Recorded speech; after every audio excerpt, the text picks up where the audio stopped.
Assalamualaikum warahmatullahi wabarakatuh. Alhamdulillah.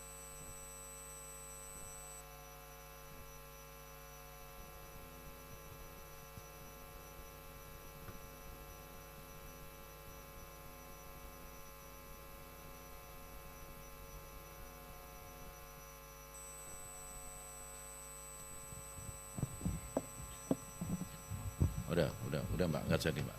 Iseng aja tadi.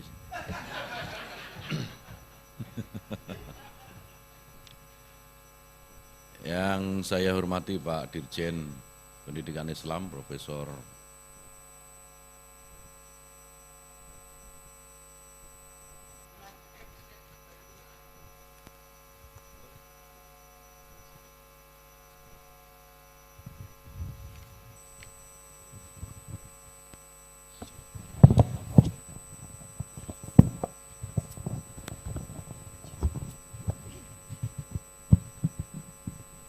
ya,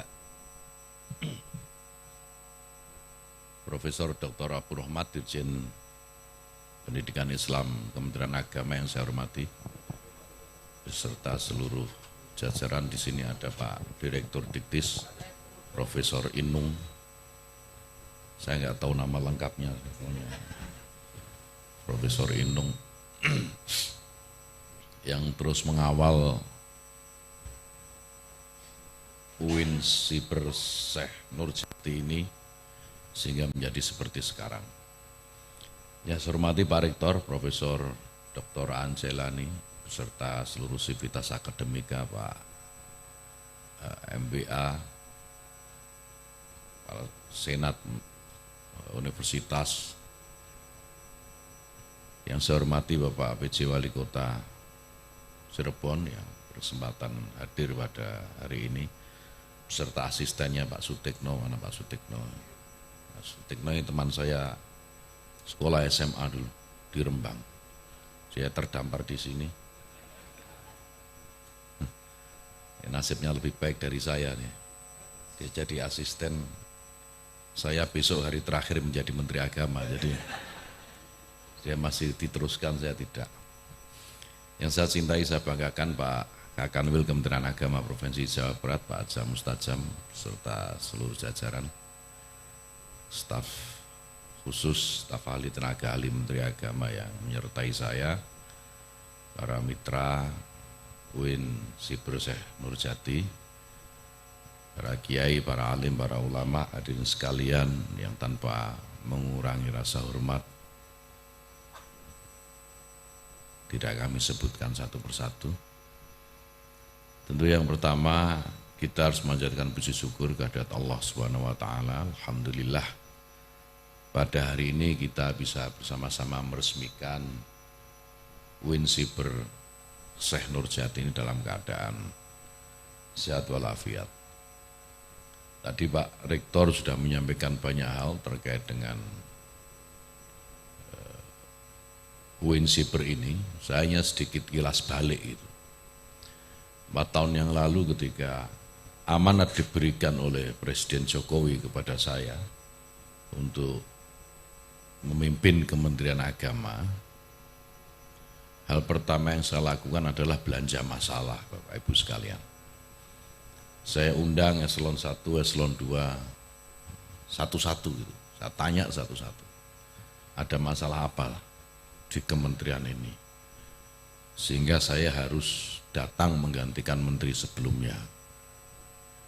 Karena kan saya ini jadi menteri hasil reshuffle. Saya tanya satu-satu. Nah, sampai kepada Dirjen Pendidikan Islam pada waktu itu, Pak Profesor Ali Ramdhani yang sekarang menjadi Sekjen Kementerian Agama. Banyak persoalan yang saya temukan di dalam pendidikan Islam ini. Salah satu yang terbesar adalah akses pendidikan yang tidak dimiliki oleh para santri dan guru madrasah. Para santri ini tidak memiliki akses pendidikan yang cukup karena berbagai hambatan yang dimiliki. Salah satu hambatan yang paling terlihat adalah keterbatasan biaya yang dimiliki. Biasanya itu orang tua kalau masukkan anaknya ke pesantren, itu karena memang masuk pesantren itu jauh lebih murah daripada masuk sekolah.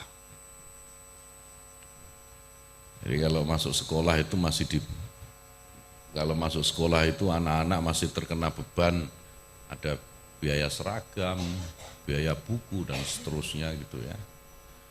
Tapi kalau di madrasah itu cukup anaknya taruh di pesantren, ya mohon maaf kalau di pesantren cukup anaknya taruh pesantren, kiainya tinggali beras, kelapa, padi, jagung itu selesai. Jadi lebih murah. Nah, namun pesantren juga memiliki keterbatasan di dalam mengembangkan metode pendidikannya karena juga pesantren sendiri memiliki keterbatasan-keterbatasan. Gitu. Maka singkat cerita kita berpikir bahwa harus ada perguruan tinggi gitu ya, selevel universitas yang mudah dan bisa diakses dengan murah oleh para santri terutama dan guru madrasah. Guru madrasah itu selama ini Bapak Ibu sekalian, ini faktanya ini. Jadi bukan hanya soal tadi Pak Rektor menyampaikan di daerah 3T itu, terluar, tertinggal, dan terdepan, tetapi guru madrasah ini memiliki problem. Karena pendapatan yang tidak besar yang didapat oleh guru madrasah, maka mereka akan kesulitan untuk bisa mengakses pendidikan tinggi yang kita tahu tidak murah. Kalau toh memiliki anggaran untuk melanjutkan pendidikan ke jenjang lebih tinggi, waktu yang ada tidak cukup.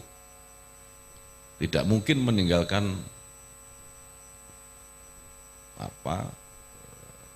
waktu mengajarnya di madrasah. Sehingga ini harus dicari solusinya antara santri yang ingin sekolah karena banyak keterbatasan, melanjutkan pendidikannya karena banyak keterbatasan, dan guru madrasah itu tadi. Maka lahirlah keinginan untuk membuat sebuah universitas, sebuah perguruan tinggi yang siapapun bisa belajar di sana tanpa harus datang. Tanpa harus datang. Guru madrasah tidak harus meninggalkan sekolah madrasahnya, santri-santri tidak perlu mengumpulkan biaya banyak, membebani orang tua untuk bisa kuliah, tapi bisa tetap melanjutkan studinya, belajarnya dengan cara-cara yang lebih murah. Nah, maka lahir UIN Siber Syekh Nurjati ini. Prosesnya tidak mudah. 4 tahun saya ini Pak bergelut dengan proses pembentukan UIN Siber Syekh Nurjati ini 4 tahun. Sejak dari pertama saya masuk di kementerian ini sudah digagas, sudah mulai bicara soal Universitas Siber, dan hari ini baru diresmikan 4 tahun. Sehari sebelum saya pensiun coba. Jadi sehari setelah saya diangkat baru diresmikan sehari sebelum saya pensiun. Jadi memang luar biasa, effortnya itu luar biasa, kerja kerasnya luar biasa untuk mewujudkan cita-cita ini. Tadi Pak Rektor sudah menyampaikan banyak hal terkait dengan kemajuan-kemajuan yang sudah dilakukan oleh UIN Siber Syekh Nurjati ini, dan saya minta tidak hanya berhenti di situ Pak, karena teknologi digital itu bergerak lebih cepat dari kita berpikir. Jadi kita harus mengimbangi, termasuk UIN Siber Syekh Nurjati itu kan ada 2 hal, tadi saya belum sampaikan. Yang pertama menyediakan pendidikan murah dan mudah diakses oleh para guru madrasah dan santri. Yang kedua ingin mengantisipasi masa depan. Kita ingin masa depan itu terantisipasi sejak sekarang. Karena digitalisasi itu tidak mungkin kita elakkan, sudah tidak mungkin. Mau nggak mau akan kita hadapi. Semua serba digital. Kalau Bapak Ibu sekalian ini datang ke McDonald gitu misalnya, di McD, di KFC itu sudah nggak ada lagi pesan-pesan tanpa, mau pesan makanan itu sudah pakai layar gitu. Sudah mulai digital semua. Nah itu baru urusan perut itu. Urusan pendidikan juga demikian, dan saya meyakini suatu saat nanti jika ini dikerjakan dengan serius, Pak Rektor beserta seluruh jajaran, kemudian Direktorat Jenderal Pendidikan Islam beserta seluruh jajaran mengerjakan ini dengan serius, ke depan UIN Siber Syekh Nurjati ini akan menjadi pilihan utama bagi anak-anak kita, bukan hanya guru madrasah dan santri. Saya meyakini itu betul, saya sangat meyakini ini. Apalagi kita lihat gedungnya sudah cukup representatif. Berapa waktu yang lalu saya mencoba melihat Universitas Siber yang dimiliki oleh Korea Selatan, Hankook, Universitas Hankook ini universitas siber terbesar gitu ya. Kita datang ke sana, studionya nggak sebagus yang dimiliki ini, Pak. Jadi hanya kursi dan meja biasa gitu. Nah kita ini lebih bagus, tapi bagus jangan hanya penampakan saja, tetapi isinya juga harus lebih bagus dari Hankook University. Nanti Pak Rektor sudah pernah ke sana belum? Belum ya? Nah, harus datang ke sana Pak Rektor. Harus datang ke Hankook University, itu keren sekali. Dan banyak anak-anak Indonesia yang belajar secara online di sana Pak. Nah kalau kita bisa memiliki competitive advantage gitu ya dibanding Hankook University, kok saya kira anak-anak Indonesia yang kuliah di sana bisa kuliahnya di sini Pak, di UIN Siber Syekh Nurjati, tapi programnya juga, prodinya ini juga harus diperbanyak, jangan hanya tadi apa programnya PAI, apalagi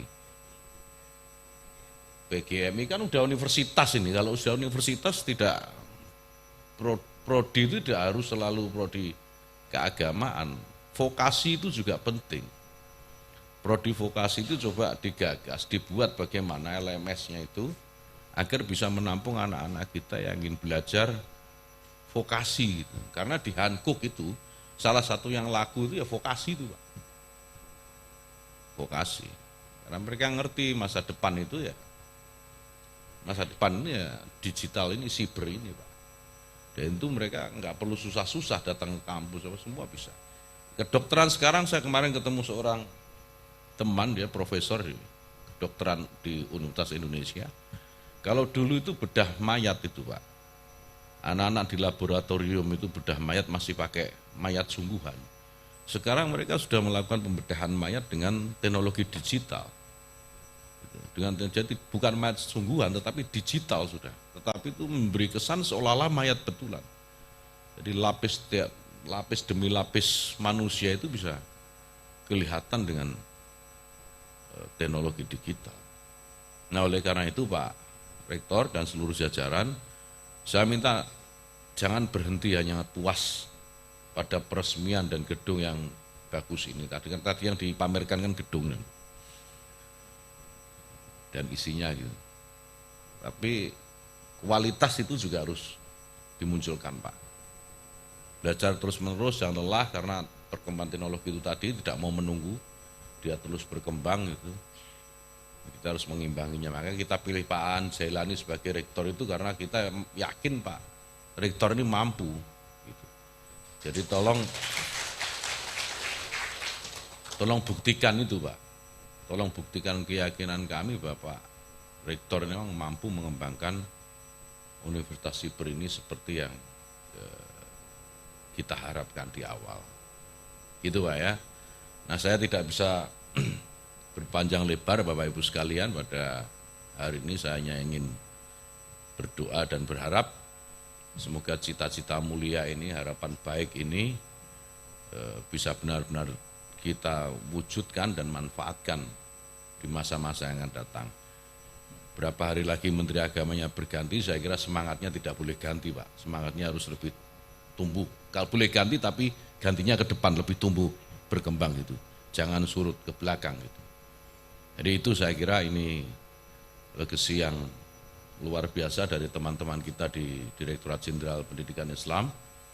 Tolong ini dijaga, tolong ini benar-benar dikawal gitu ya, jangan sampai mati sebelum berkembang. Karena ini butuh perhatian, sudah ratusan miliar terserap di sini loh Pak. Uang ratusan miliar itu sudah terserap di sini dan jangan sampai ini tidak memenuhi apa yang menjadi harapan kita semua. Tantangan ke depan lebih berat daripada hari ini dan mudah-mudahan kita semua mampu menghadapinya. Terima kasih Bapak Ibu sekalian, sampai ketemu di kesempatan yang lain. Saya sekaligus pamit, mudah-mudahan di kesempatan lain kita bisa bertemu kembali dalam keadaan yang dan suasana yang lebih baik insya Allah. Allahumma fiq lakum. Assalamualaikum warahmatullahi wabarakatuh.